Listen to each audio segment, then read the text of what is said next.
В 2018 году миллионы часов по всей Европе начали врать. Микроволновки, духовки, электронные будильники – все стало отставать на 6 минут. Люди опаздывали на работу, пропускали поезда, ругались с техподдержкой. Причину нашли не сразу, а когда нашли, не поверили. Виновата была Сербия, маленькая балканская страна, о которой среднестатистический европеец знает 3 факта: распад Югославии, Никола Тесла и ракия с плесковицей. Из-за энергетического спора с Косово частота в общеевропейской электросети просела, и все приборы, синхронизированные с сетью, начали отставать. Одна страна, отставание на 6 минут, по всей Европе.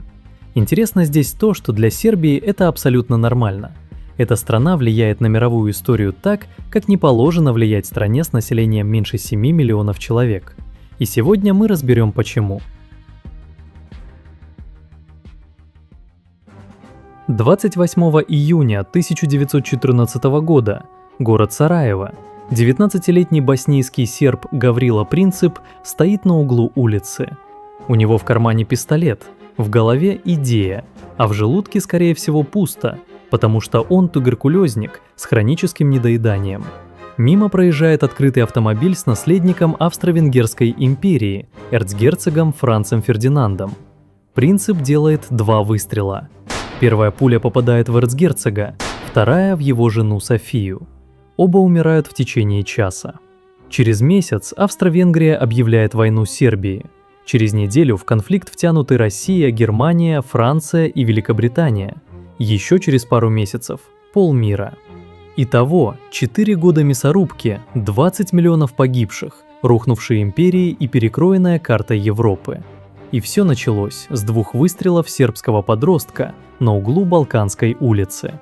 Но Сербия заплатила за это больше всех. Страна потеряла 28% населения, больше, чем любое другое государство в Первой мировой. Каждый 4-й серб не дожил до мира. Франция потеряла около 4%, Германия тоже около 4%, Россия 2%, а вот Сербия больше четверти населения.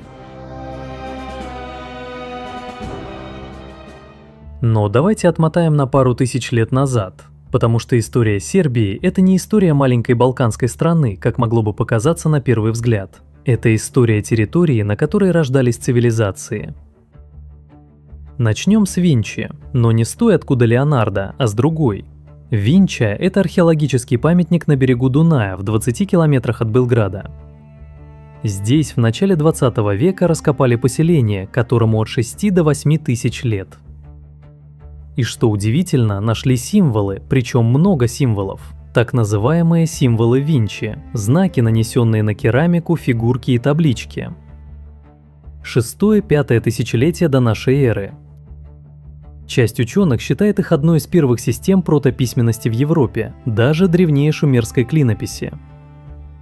Споры об этом не утихают. Одни говорят, что это полноценная письменность, другие, что просто ритуальные символы. Но тут важно то, что на территории нынешней Сербии люди создавали сложные знаковые системы раньше, чем в Месопотамии. Это как минимум повод задуматься. Дальше Рим. На территории современной Сербии стояла одна из 4 официальных столиц Римской империи – Сирмий. Сейчас это город Сремска-Митровица, тихий, провинциальный, с населением меньше 40 тысяч. Но в 3-4 веках нашей эры это был один из центров мира, а именно резиденция императоров, штаб легионов, перекресток дорог, которые вели от Рима до Константинополя. Невероятно и то, что Сербия никогда не была империей, но дала миру аж 18 римских императоров. 10 из них родились именно в Сирмиуме, включая одного, который тоже родом с территории нынешней Сербии и чье имя знает каждый. Это Константин Великий. Первый римский император, который легализовал христианство Миланским эдиктом 313 года. Он родился в Нише, 4-м по величине городе современной Сербии. Человек, который изменил религиозную карту планеты и основал город, названный в его честь, Константинополь, нынешний Стамбул, оказался родом из Ниша. Есть еще один уникальный человек родом из Сербии, без которого вы бы не смотрели это видео, да и вообще никакое видео. Не заряжали бы телефон, а возможно и вовсе света бы не было дома. Никола Тесла. Серб, родившийся в 1856 году в деревне Смилян на территории современной Хорватии.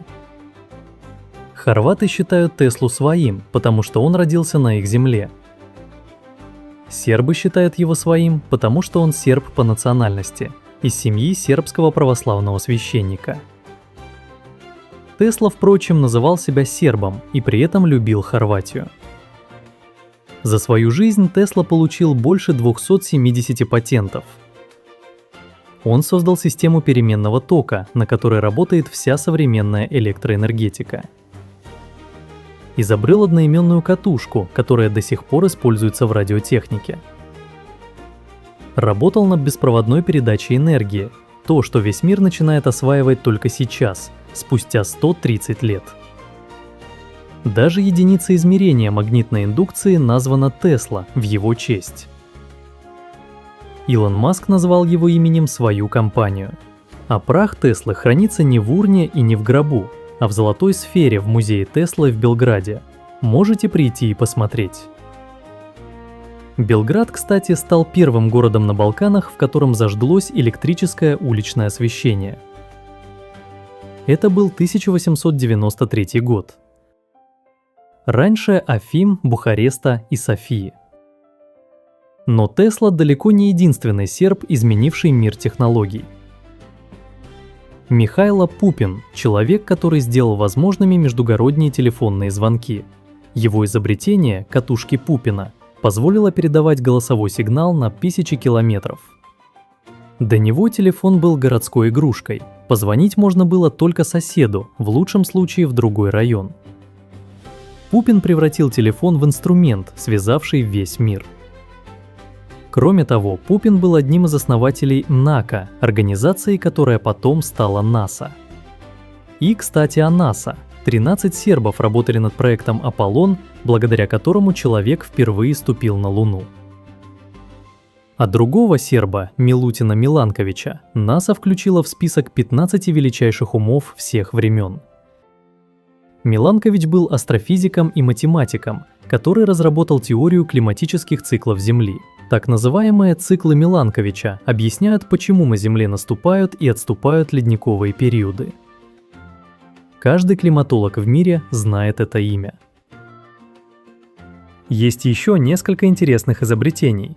В 1963 году в Белградском университете создали белградскую кисть, одну из первых в мире пятипалых роботизированных кистей.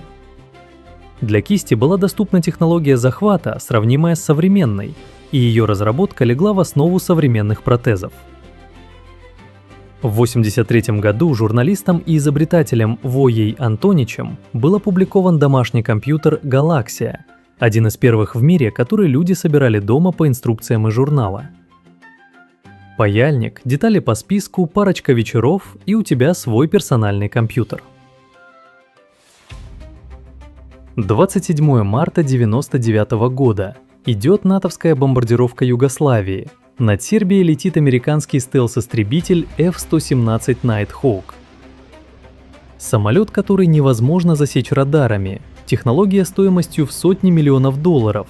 На тот момент главный символ американского технологического превосходства в воздухе. И машина, которую не может разглядеть ни одна противовоздушная система обороны в мире. Но сербы не знали об этом и четко увидели самолет. Полковник Золтан Дани, командир зенитно-ракетного дивизиона, использовал тактику, которая звучит как анекдот. Он то включал, то выключал свой старенький советский радар 60-х годов, ровно на 17 секунд и менял позицию.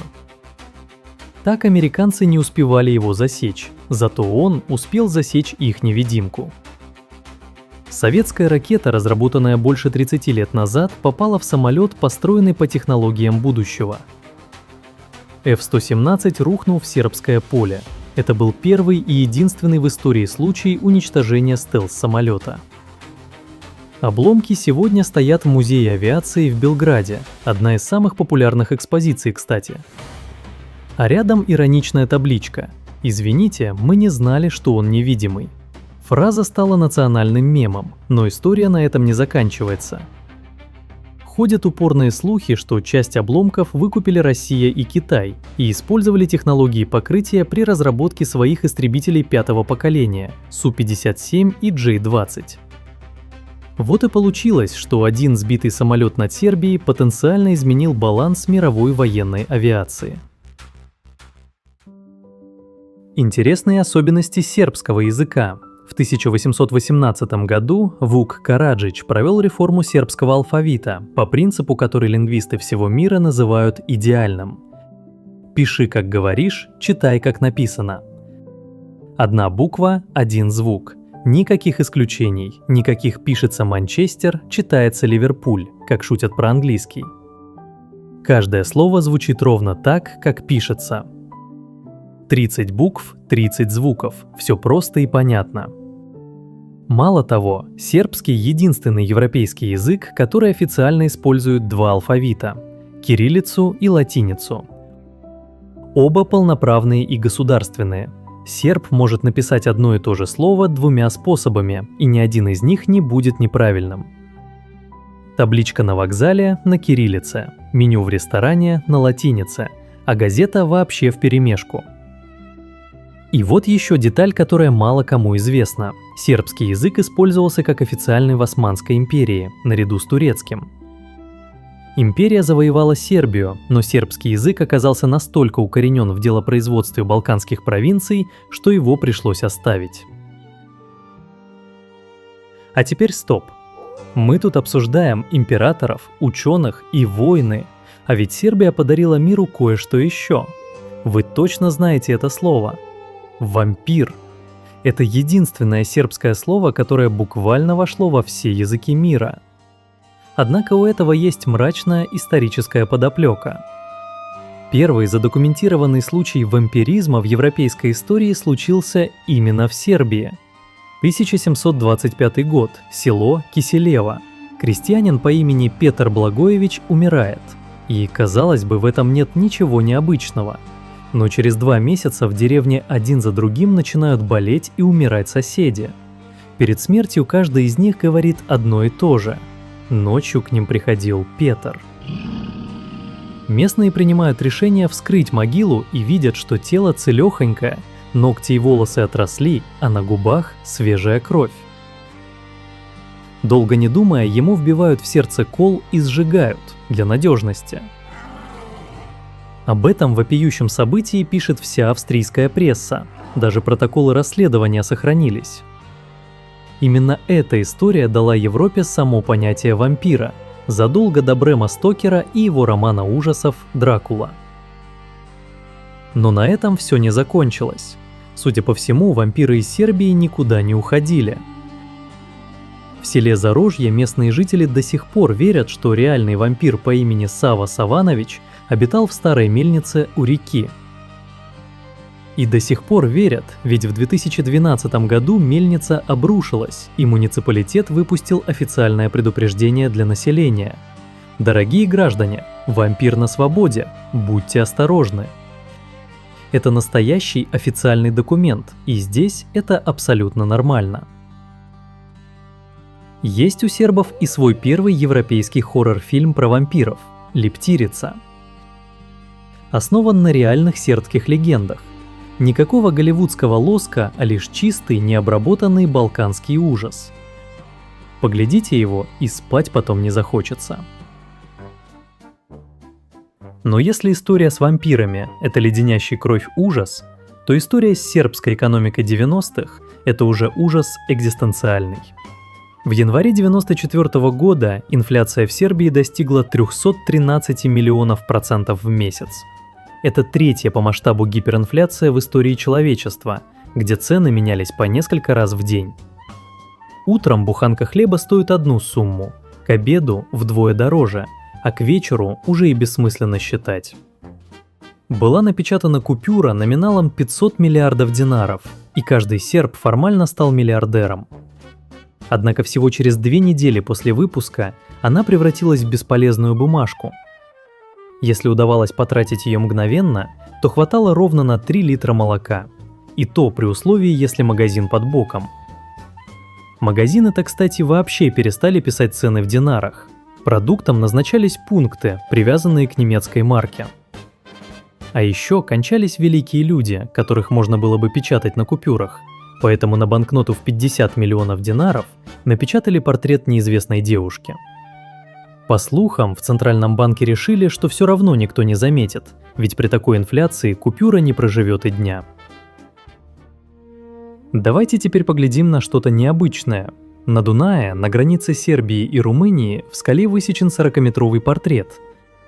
Это лицо Децибала, последнего царя Дакии, древнего государства, некогда существовавшего на территории нынешней Румынии. Это самая большая скальная скульптура в Европе. Если плыть по Дунаю на лодке и не знать заранее, то можно, мягко говоря, обалдеть.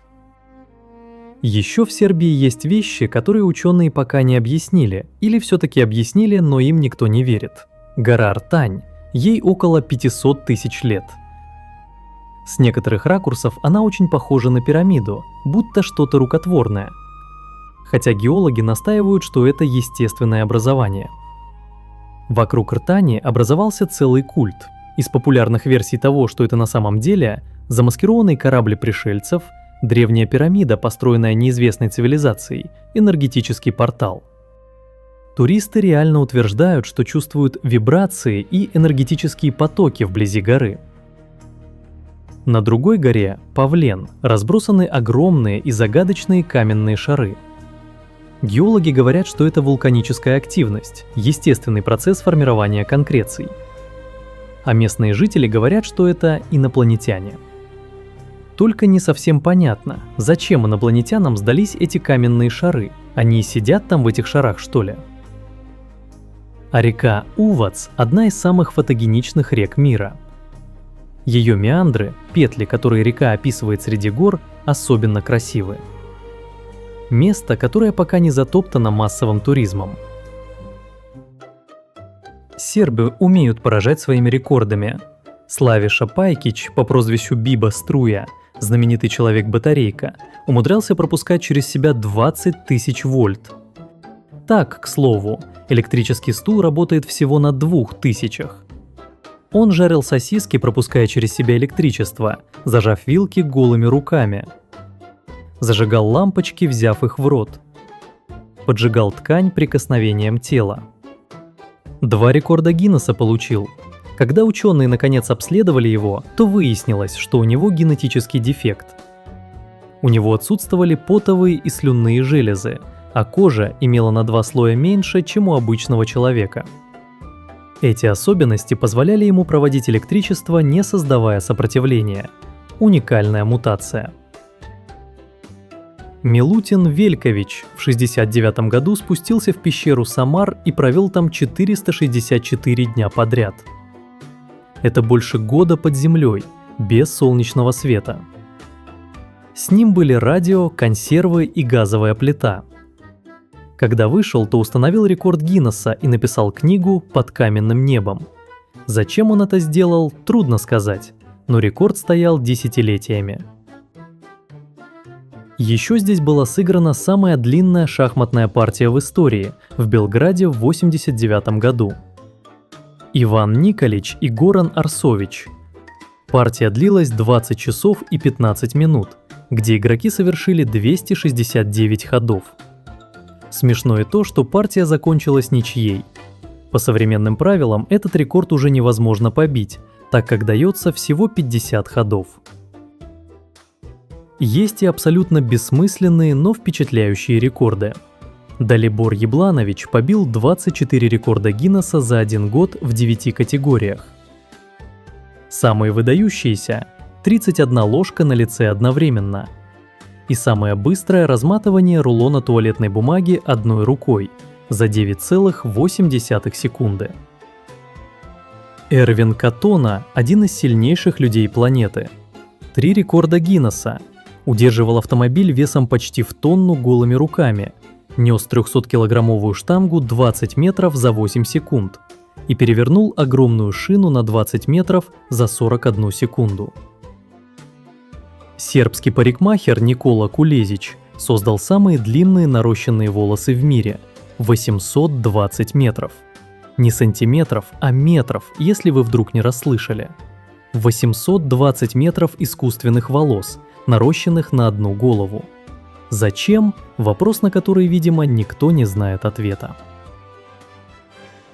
Когда серб становится лучшим в чем-то, он становится лучшим в мире.